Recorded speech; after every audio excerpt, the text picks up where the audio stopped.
Let's add an image to this currently very lackluster business card. In order to do that, we go into the Finder, we click, we drag, and it's added to the business card right there. So I'm just going to kind of move it over to the side like this, and we can do whatever we want with it. So let's say I wanted to move it up here, I could. Now, one thing to keep in mind is in order to move this image around, I need to be using the Move tool. If I am on any other tool and I click and drag, it's not going to work. So make sure you're on the Move tool in order to move it around. Now I want to make this a little bit smaller.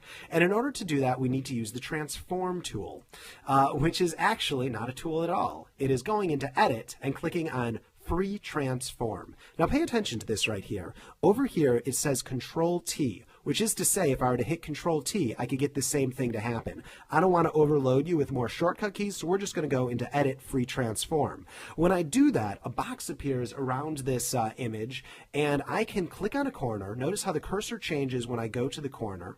I can click on the corner, and I can decrease it in size. Now, we run into a bit of a problem right here.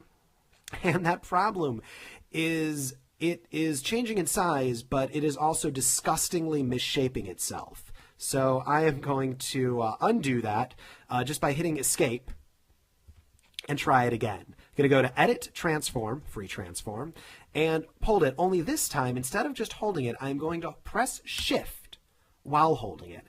And that constrains the proportions. Now, the reason that we need to hold down Shift is in order to constrain the proportions.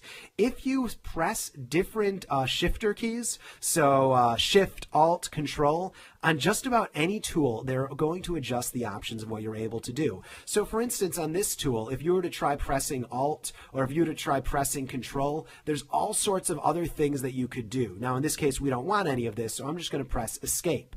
A lot of times, because like what Shift does and what Control does and what Alt does, change from tool to tool, a lot of times because there's so many different options, people get a little bit confused.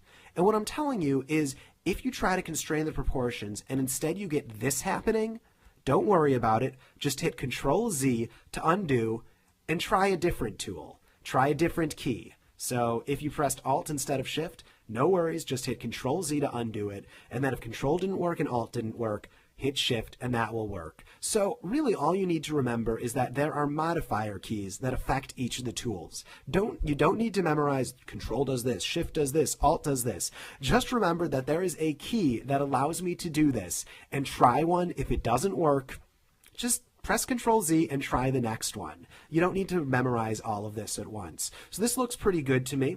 I'm going to press OK, and that looks great. And that's how to add an image.